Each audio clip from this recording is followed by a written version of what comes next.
चारुणाय च नमः शङ्गाय च पशुपतये च नमः उग्राय च भीमाय च नमो अग्रे वधाय च दूरे वधाय च नमो अन्ध्रे च मणीयसे च नमो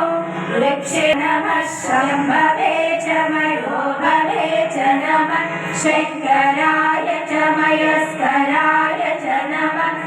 सेद्याय च गोल्याय च नमः आर्याय च भार्याय च नमः प्रतरणाय चोत्तरणाय च नमः आदायाय च लाद्याय च नमः षष्ट्याय च वेद्याय च नमः सिगत्याय च प्रभात्याय च